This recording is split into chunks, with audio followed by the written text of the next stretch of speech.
Olá, boa noite. O Arquivo de Notícias já está começando e a edição de hoje é especial. Você vai rever os fatos que marcaram 2019. Vamos apresentar uma retrospectiva mês a mês do que foi notícia aqui na TV Câmara.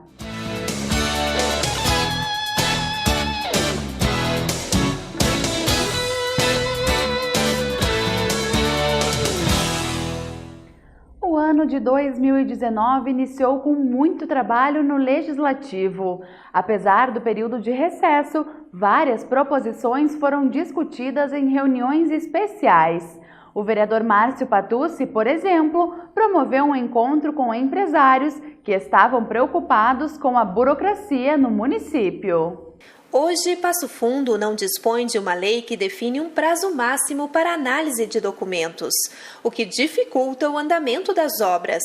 Por isso, entidades que representam o setor da construção civil, como a Associação de Engenheiros e Arquitetos, o CRECI, o CREA e o Sinduscom, cobram do Poder Executivo agilidade na liberação dos projetos. Todo empreendedor, quando vai lançar um empreendimento, ele tem um período de maturação relativamente longo, até descobrir terreno, ver o que vai ser construído, o que a cidade comporta, qual é a demanda para aquela região.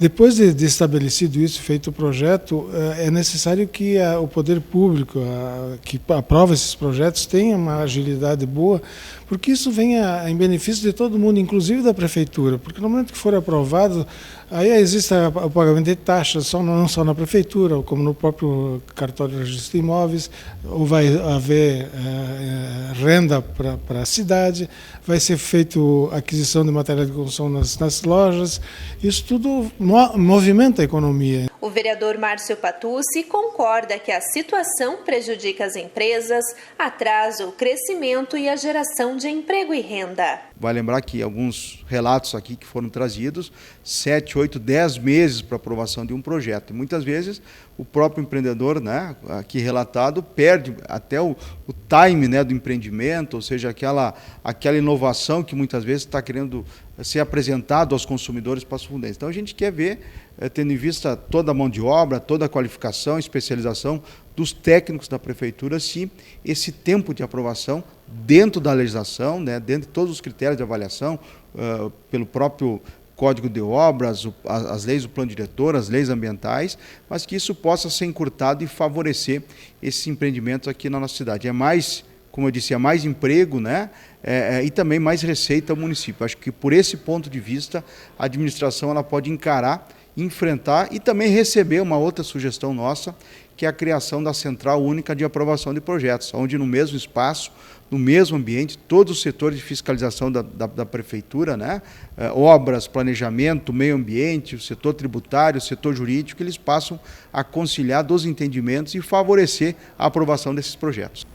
A segunda reportagem deste arquivo de notícias destaca o retorno dos trabalhos legislativos deste ano. Uma sessão especial foi realizada na tarde do dia 18 de fevereiro.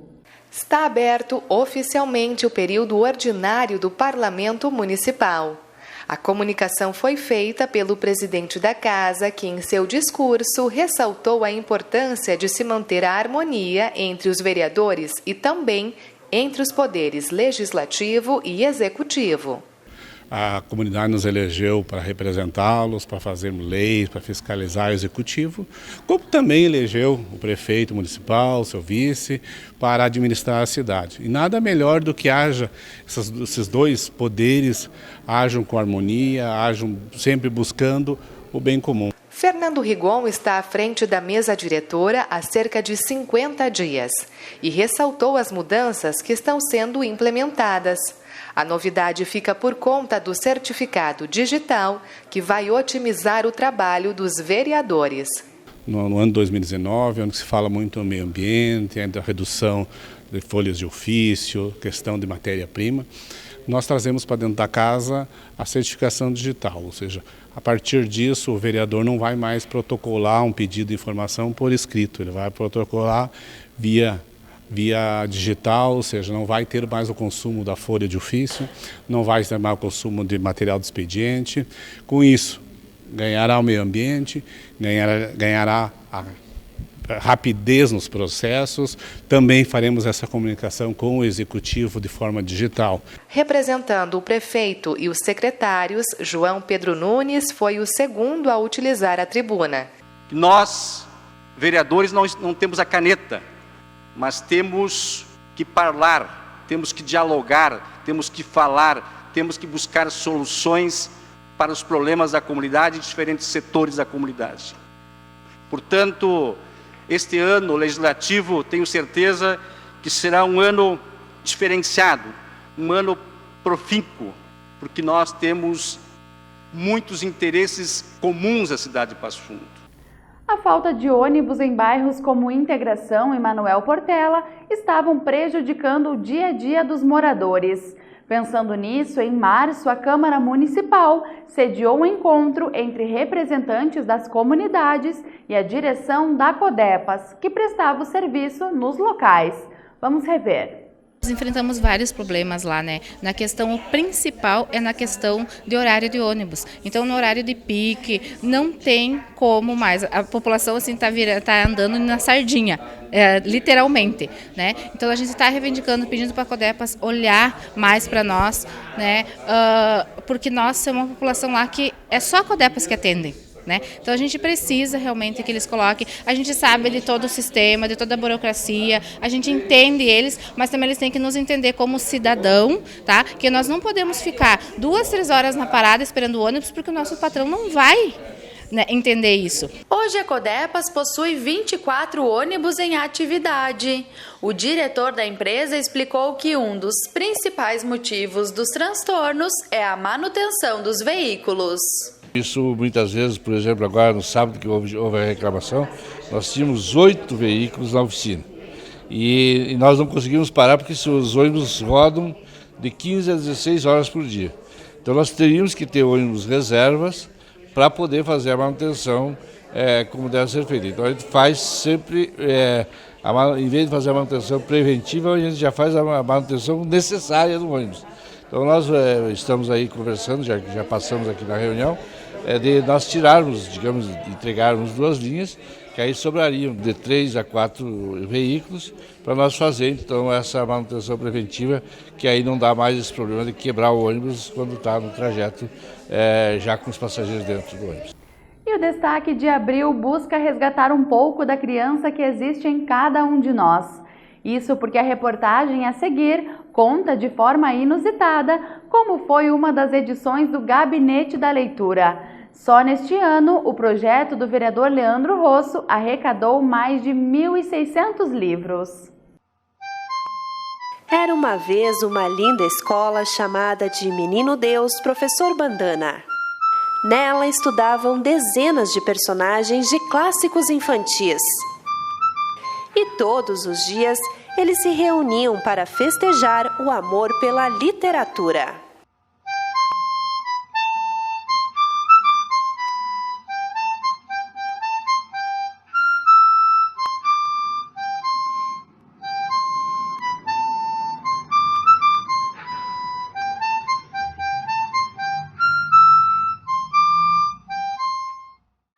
Graças aos livros, fantasia e realidade se misturam. Há alguns anos eu pude conhecer a história da Branca de Neve. Hoje é a vez da Lana descobrir este mundo encantado. Pode passar o tempo que for, mas uma boa obra sempre terá novos fãs. Desta vez, o conto de fadas escrito pelos irmãos Grimm entre 1812 e 1822 foi interpretado por este grupo de professoras. E a criançada ficou encantada ao ver a Rainha Malvada, a Branca de Neve e os 7 anões bem de pertinho.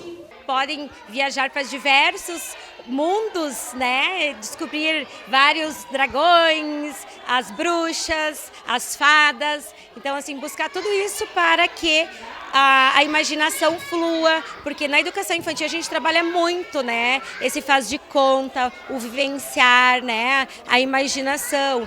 E no que depender do vereador Leandro Rosso, outras histórias serão encenadas por aqui. Isso porque a EMEI acaba de ganhar 100 livros do Gabinete da Leitura. Todas as obras doadas pela comunidade passam por uma seleção pedagógica. Quando é uma EMEI, o cuidado tem que ser em dobro. Primeiro, a qualidade dos livros, a atenção que a gente tem que ter com essas crianças que estão em formação, né? Então, lá no gabinete, como eu sempre digo, a gente tem uma triagem pedagógica, que é um professor e uma advogada que analisam, fazem a triagem e toda edição a gente vem a uma escola e faz a entrega de 100 exemplares. Tu gosta das histórias por quê? Porque é tão legal. Qual que é o teu livro favorito? Frozen. Por quê? Porque ela tem gelo nas mãos. Bem legal para as crianças, até porque eles estão sempre em contato com livros novos e eles acabam brincando, interagindo e a gente acaba entrando na brincadeira também. E depois do intervalo, você vai rever como foi o Campeonato Regional de Canários.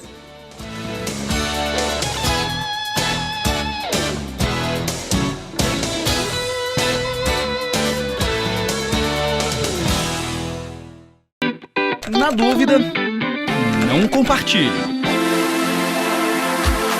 Sabe aquela notícia que você recebeu no grupo da família e ficou na dúvida se era verdade ou não? Pois é, a desinformação pode vir de todos os lados, mesmo de uma pessoa querida. Sempre desconfie de tudo que receber no celular e nas redes sociais.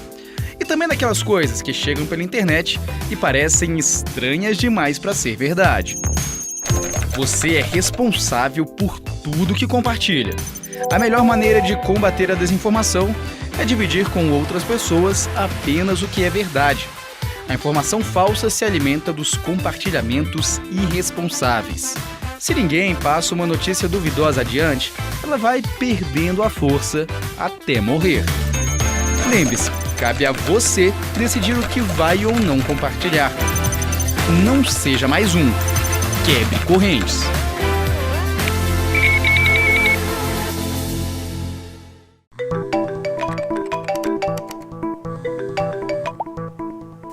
Alô? Não tem interesse não.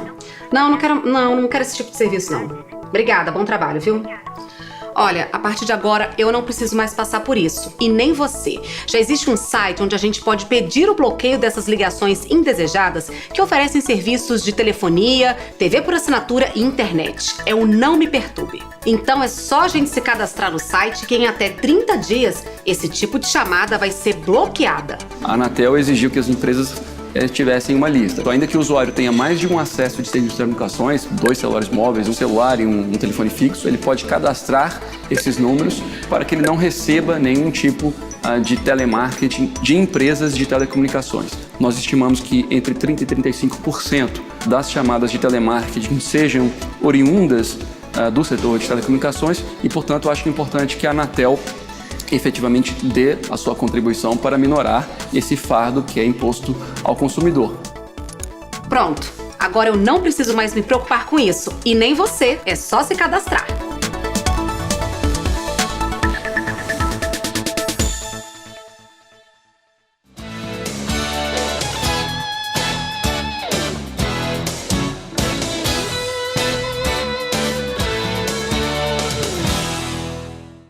No mês de maio, o debate ficou em torno de um projeto de lei do vereador Valdo de Moraes, quando a Câmara Municipal promoveu uma audiência pública. Veja como foi na reportagem. A ideia é tornar obrigatória a presença de um bombeiro civil em locais com aglomeração de pessoas, como shoppings, hipermercados, lojas de departamentos, campos universitários e shows ou espetáculos. O autor da proposta explicou que onde estiverem circulando diariamente mais de 1.000 pessoas, um bombeiro civil deverá estar presente. Por causa se ele vai lá no shopping, ou vai numa casa noturna, num jogo de futebol, acontece um afogamento, um começo de incêndio e não tem bombeiro civil, como é que eles vão lidar com essa situação? E um grande empreendimento de nossa cidade já saiu na frente. O Passo Fundo Shopping conta com um bombeiro desde a sua inauguração. Conforme César Augusto, a média chega aos 200 atendimentos por mês. Quando a gente pensa na saúde do povo passofundense, sempre é válido, né? De outro lado, estavam representantes do meio tradicionalista. Gilda Galeazzi, por exemplo, explicou que em mais de 7 décadas de história do MTG, não lembra de nenhum fato que justifique a presença de um bombeiro civil. O movimento tradicionalista gaúcho não é contra o cumprimento das leis, bem pelo contrário. Todas as entidades tradicionalistas, elas são obrigadas a ter os seus alvarás. O vereador Evandro Meirelles pensa da mesma forma. Como representante do tradicionalismo na Câmara, ele é contrário à proposta. Nós já temos abarrotados de critérios. São cobrados ambulância, seguro, CAD, alvará dos bombeiros, já é feita a inspeção. Então já tem um monte de coisa. A audiência pública foi convocada pelas comissões permanentes da Câmara. O presidente da CCJ disse que o assunto merecia ser discutido com a comunidade. Patrick Cavalcante também fez uma avaliação dos trabalhos. Ninguém mais aguenta carga tributária, ninguém mais aguenta impostos, taxas, e que seria importante que os bombeiros civis tivessem sim um trabalho prestado, mas não a palavra obrigatoriedade. A retrospectiva do Arquivo de Notícias chega ao mês de junho para falar de um concurso para os apaixonados por canários. Cerca de 600 pássaros participaram do campeonato regional. Durante uma semana, Passo Fundo ganhou este colorido especial. E mais do que isso, um canto inconfundível.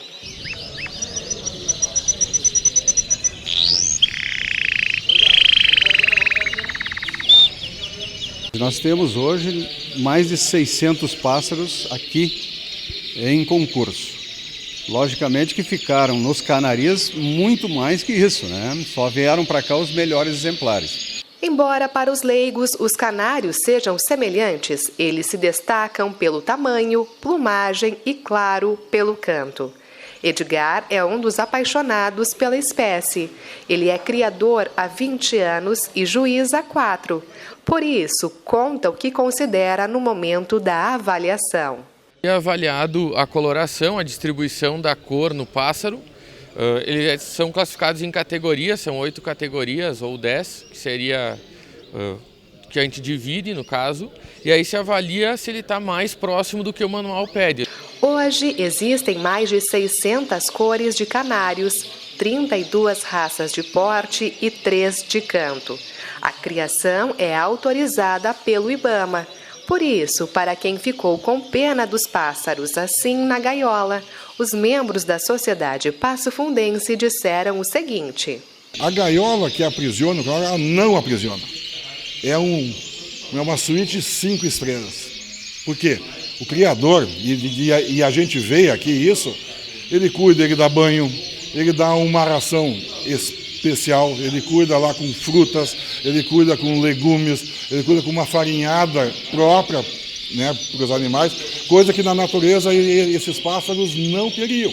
Para enaltecer esta dedicação, o vereador Cláudio Rufa Soldá prestou uma homenagem à Sociedade Passofundense de Criadores de Canários. Além do reconhecimento, ele se comprometeu em intermediar a concessão de uma área para a instalação da sede da entidade. Tem várias áreas que eles podem, tipo essas áreas que tem em praças, que tem umas praças que são bem grandes. Eles podem até fazer, para eles não precisa um espaço grande. Eles fazendo, levantar um ginásio assim, para eles só fazer esses campeonatos, seria bom eles cuidar da praça. A reserva de vagas privativas para o estacionamento em calçadas totalmente rebaixadas é bastante comum, mas gera muitas reclamações aqui em Passo Fundo. Por isso, em julho, a TV Câmara explicou os motivos da prática ser ilegal. Nas redes sociais, a reportagem foi um sucesso, com cerca de 3,5 milhões de visualizações. Você sabia que os estacionamentos sinalizados em vários pontos da cidade como exclusivos para clientes são, na verdade, públicos? Isso acontece porque muitos estabelecimentos retiram as vagas paralelas e fazem o rebaixamento de 100% da guia das calçadas. Por este motivo, qualquer pessoa estando em compras ou não pode utilizar o espaço. Informação que é confirmada pela Secretaria de Segurança Pública. Infelizmente, nós temos algumas empresas que adotaram esse procedimento de rebaixar a sua fachada à frente do seu estabelecimento, inclusive na sua totalidade, o que está irregular, e eles entendem que aquele estacionamento é exclusivo da sua empresa, mas não é verdade. Aquele estacionamento ele é público, até porque ele está utilizando de uma área pública, né? Ele só deixa de ser público se o estacionamento for dentro da sua área privada, ou seja, se for dentro do seu terreno, no fundo do seu estabelecimento, aí sim, aí não é público. Mas no momento que ele rebaixa a calçada, que fica proibido alguém estacionar paralelamente àquela fachada, ele está tornando então um estacionamento público na frente do seu estabelecimento. Não é novidade que o assunto gera divergências entre motoristas e empresários, mas a legislação é clara. O estacionamento só pode ser exclusivo se ele compreende 50% da fachada do comércio com uma entrada e saída. O Código de Obras do município deixa muito claro, se não me falha a memória, pelo artigo 234 dele, contempla que nenhuma calçada poderá ser rebaixada 100% do imóvel, do terreno. Ou seja, ela pode ser rebaixada apenas 50% do imóvel. Esse é o ponto essencial. À luz do Código de Trânsito Brasileiro, por exemplo, assim, se ela for rebaixada 100%, o usuário, o cidadão comum que foi retirado do espaço da via pública, ele pode usar esse outro espaço para fins de estacionamento do seu veículo e não há nenhuma irregularidade em termos de trânsito, propriamente dizendo. Passo Fundo tem uma limitação muito grande de estacionamento na área central e nós não temos uma fiscalização no estacionamento rotativo como deveria ser. Então, carecemos de mais estacionamento e muitas empresas estão fazendo esse rebaixamento. Eu fiz um pedido de informação junto à Secretaria de Obras do município de Passo Fundo, perguntando se os projetos que saem da Secretaria saem já com esse pedido da calçada 50% ou 100% rebaixados. Se saem, ele está irregular. Nós temos que mudar então o Código de Obras do município ou que a fiscalização funcione. Então é um tema que vem preocupando muito a Câmara de Vereadores, é um tema que vem preocupando muito o nosso debate e nós temos debatido isso com o Dr. Gilmar Teixeira Lopes, juntamente também com o secretário de Segurança, Darcy Gonçalves, para poder orientar a comunidade. E em agosto, Passo Fundo comemorou 162 anos. Por isso, a Câmara de Vereadores realizou uma sessão plenária especial e homenageou personalidades marcantes na nossa história. Ao todo, 11 personalidades marcantes na história do município, com atuação em áreas como comércio, cultura, educação e esporte, receberam certificados de honra ao mérito. O trabalho principal que comecei a praticar quando cheguei na cidade, no meados de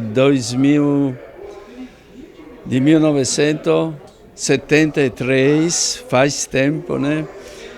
Foi justamente na Fundação Educacional do Menor Carente, chamava-se assim no tempo. Era o período de êxodo rural, da formação da cidade, então realmente tinha, cada esquina da cidade tinha menores meio perdidos por aí. E trabalhei lá mais de 15 anos. Né? Eu iniciei minha atividade profissional no ano de 1971, junto ao cartório do Registro Civil das Pessoas Naturais. Tá? Foi minha única atividade. Eu trabalhei no cartório por longo tempo, primeiro como funcionária e mais tarde como titular do cartório. O Registro Civil, ele registra todas as pessoas nascidas em Passo Fundo, mesmo que os pais residam em outra cidade e venham nascer em Passo Fundo, também são registradas aqui. Então foi uma atividade marcante na minha caminhada, na minha vida, que me realizou como pessoa, como profissional, como ser humano, como cristã, como cidadã. Eu acho que é uma homenagem não só a mim, mas a todos os que trabalham com esporte. Eu até considero assim que para todos os professores que lutam pelo esporte de Passo Fundo, um esporte que sempre foi bem valorizado, sempre esteve à altura do nome de Passo Fundo e que às vezes os professores não são valorizados e hoje aqui foi o Rafael valorizou, eu e como professor de educação física, como formador de atletas, valorizou o professor Renato Justo também. Então a gente sente que isso aí vai para todos os professores. Eu estou há muito tempo trabalhando no futebol. Primeiro comecei como professor em colégio, Fagundes dos Reis, e depois que eu me aposentei, até mesmo quando estava já trabalhando, fazia trabalho junto, no Passo Fundo, no 14 de Julho, no Gaúcho, no Ipiranga de Erechim, no Chapecoense. Então tive aí um trabalho bem amplo e, graças a Deus, sempre com sucesso, revelando bastante atletas e, que é mais importante, formando cidadãos. E no próximo bloco, no mês mais tradicionalista do ano, Legislativo promoveu uma sessão plenária especial. E reveja também o trabalho desenvolvido pela ACD.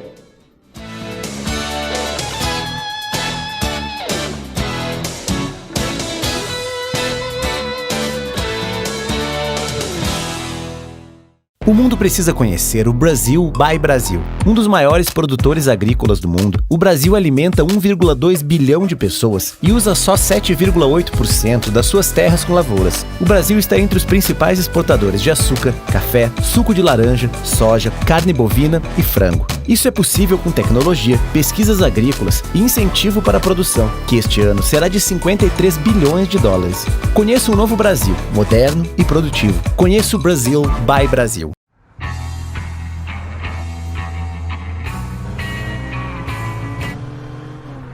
Eu sou você do futuro e vim aqui te dizer para aliviar o pé desse acelerador aí, cara. A família toda tá esperando a gente e eu quero chegar lá inteiro. Agora sim.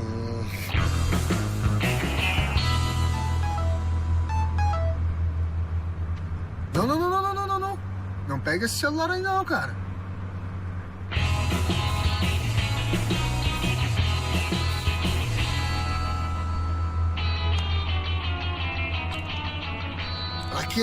Pra quê?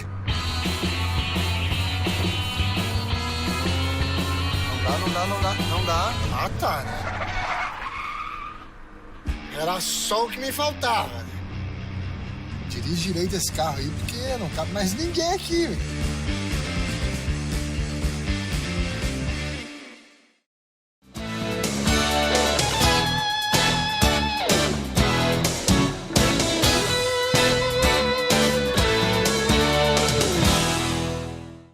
O mês de setembro é lembrado por uma série de eventos que lembram a Revolução Farroupilha. E a Câmara de Vereadores não poderia ficar de fora das comemorações. Em razão disso, uma sessão plenária foi realizada no CTG Dom Luiz Felipe de Nadal. A entidade foi escolhida por estar entre as mais antigas de Passo Fundo. O CTG, tradicional por realizar os fandangos e as rondas crioulas, desta vez sediou uma sessão da Câmara. As mesas foram dispostas de maneira mais aconchegante e a tribuna resgatada do antigo plenário. A gravata deu lugar ao lenço vermelho e o terno foi substituído pela pilcha. No lugar do café, o bom chimarrão. Me lembro dos meus avós, meus tios, que já tomavam chimarrão e a gente desde criança sempre com uma cuia na mão, né? Então isso aí vem passando de geração em geração e hoje o chimarrão faz parte da vida da gente. O chimarrão também é uma boa inspiração, né, nos momentos em que a gente precisa até refletir sobre a nossa própria vida, né? O chimarrão é sempre um companheiro que auxilia nessas horas. Mas, como estamos acompanhando, a sessão plenária desta segunda-feira teve um formato diferente. Além dos vereadores, o patrão do CTG e a coordenadora da 7ª Região Tradicionalista também puderam ocupar a tribuna. Em primeiro lugar, a gente diz que a valorização do Poder Legislativo perante a comunidade tradicionalista. Em segundo aspecto, é também o momento, né, ímpar que nós estamos dentro dos festejos de Farroupilha. E a Câmara Municipal de Vereadores, eu acho que é o único segmento que faz durante esta atividade o translado ou a troca de lugar do seu espaço físico para uma entidade tradicionalista. A gente precisa do apoio dos nossos políticos locais, né, dos nossos vereadores, que são eleitos pela população. Então, dentro das nossas entidades, é bom eles estarem atuando, participando. A estrutura da Câmara foi deslocada para o CTG, assim como os servidores. E a procuradora-geral da casa, claro, acompanhou toda a solenidade a caráter. Isso é um aproxego, né? O tradicionalismo, as festividades da Semana Farroupilha, em que nós comemoramos as festividades do nosso povo gaúcho, né? E é muito bom poder participar com a comunidade desse tipo de atividade, onde toda a estrutura da Câmara se faz presente mais perto da comunidade. E na reportagem a seguir você vai rever o trabalho da ACD. A nossa equipe visitou a sede da associação a convite do vereador Alex Necker no mês de outubro. A Associação Cristã de Deficientes foi criada na década de 80 para melhorar a qualidade de vida e incluir socialmente as pessoas com deficiência. O trabalho iniciou de forma tímida, mas cresceu e se tornou referência no Rio Grande do Sul. Os pacientes são encaminhados pela Secretaria de Saúde de cada município. Aqui em Passo Fundo, eles são encaminhados através do CAPNE. Quando eles chegam até a nossa instituição, eles são abrangidos por uma triagem multiprofissional, onde diversos profissionais de muitas especialidades recebem esse paciente e veem a necessidade que ele tem. A partir daí, o paciente entra nas listas de espera da necessidade dele. Procurem quase que em massa em torno dessa população, desses municípios aqui, que gira em torno de 900 mil pessoas, que dentro dessas, em torno de 10% tem alguma deficiência, e todas elas buscam, então, amparo, ajuda para seus tratamentos aqui na ACD. Né? E esses atendimentos, hoje, eles ocorrem na faixa de mais ou menos 1.600 pessoas por mês. Mas o trabalho vai muito além da fisioterapia, já que a ACD conta com uma oficina ortopédica. Aqui são produzidas próteses conforme a necessidade de cada paciente. Quando os pacientes necessitam do equipamento, quem avalia eles é o fisioterapeuta. Vê a necessidade do equipamento, o técnico ortopédico faz o molde e o equipamento é confeccionado na nossa oficina ortopédica. Muitas vezes o engenheiro nos auxilia também com a produção, porque tem alguns equipamentos que acabam sendo de alto custo e que o SUS não poderia fornecer. Então a gente consegue baratear esse equipamento. Nós virmos aqui no bairro Santa Marta, na cidade de Passo Fundo, visitar a ACD e poder constatar que o serviço prestado aqui à população pelo Sistema Único de Saúde, através dessa entidade, é um serviço de excelência, onde as pessoas são atendidas pelos melhores profissionais, por uma equipe altamente qualificada e saem daqui com a resolutividade dos seus casos praticamente atendida na sua totalidade, é um exemplo que deve ser seguido. Em novembro, o ministro-chefe da Casa Civil esteve em Passo Fundo, onde cumpriu extensa agenda de compromissos com autoridades, entidades e a imprensa. Na Câmara de Vereadores, Onyx Lorenzoni realizou audiências oficiais para receber as demandas nas áreas da saúde, educação, infraestrutura e desenvolvimento. O ministro Onyx Lorenzoni fez do plenarinho da Câmara seu gabinete especial. Na oportunidade, o braço direito do presidente Jair Bolsonaro ouviu pedidos de pelo menos 8 segmentos. Em uma das audiências com representantes do Hospital de Clínicas, foi confirmada a liberação de mais de 5 milhões de reais para a compra de um aparelho de ressonância. O político fez um resumo das demandas atendidas. Nós conversamos, desde de uma associação de autistas, de pais e mães de autistas, que é um trabalho belíssimo. Passamos por 2 universidades, que tem sede aqui em Passo Fundo, uma comunitária que é histórica, a UPF, depois a IMED. O Hospital de Clínicas, que vem fazendo um grande esforço de recuperação, faz um belíssimo trabalho. Há necessidade da reestruturação e da compra de equipamentos que permitam uma atualização tecnológica, e aí é o equipamento de ressonância, que é vital aí para a neuro, para a área cardíaca e outras áreas. Então, é um anseio do corpo técnico do hospital e está autorizado. O ministro Mandetta, eu conversei com ele ontem, já entreguei o ofício para o presidente do hospital. Eles vão cadastrar e a gente vai rapidamente liberar esse recurso para que Passo Fundo possa continuar tendo excelência, né, no atendimento, não apenas, como disse o presidente, que estava aqui do meu ladinho, não apenas dos passofundenses da região, inclusive dos catarinenses, que muitos vêm se socorrer aqui. E dezembro ficou marcado pela posse da mesa diretora para o ano de 2020. Saul Spinelli será o presidente e Ronaldo Rosa o vice. O ato oficial aconteceu através de uma sessão especial. Para proporcionar maior representatividade das bancadas durante as legislaturas, o período de condução de cada mesa diretora agora é de 1 ano. Saul Spinelli assume o cargo com a expectativa de aproximar o poder legislativo ainda mais da comunidade. Desta forma, em 2020, o trabalho deve ser descentralizado. Nossa ideia é continuar o trabalho que já foi sendo feito pelo Parlamento, reuniões de comissões, só que evidentemente que as reuniões podem ser descentralizadas. As reuniões das comissões permanentes, que discutem todos os projetos, que fazem as audiências públicas, podem ser nas entidades de classe, podem ser nas entidades de saúde, entidades de educação, e a nossa ideia é justamente fazer isso.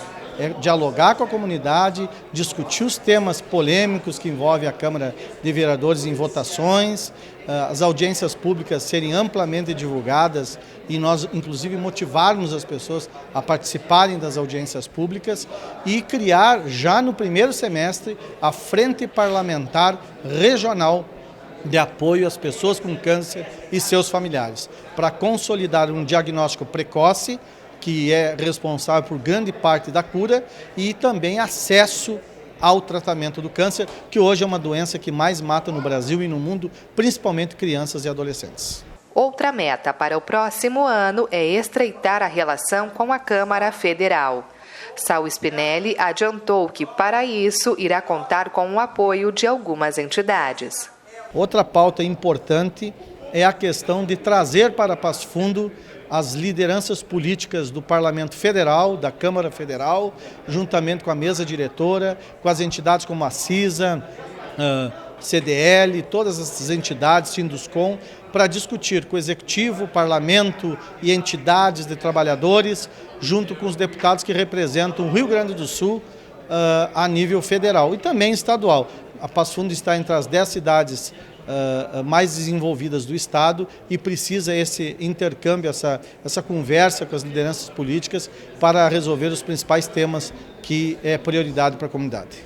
Mais um ano se encerra e nós só podemos agradecer a você que está aí nos acompanhando. Muito obrigada pela sua audiência. Que 2020 seja repleto de ótimas notícias e que a nossa cidade continue se desenvolvendo a cada dia. A você, nosso amigo telespectador, a equipe da TV Câmara deseja muita paz, saúde e amor. Uma boa noite e um feliz ano novo!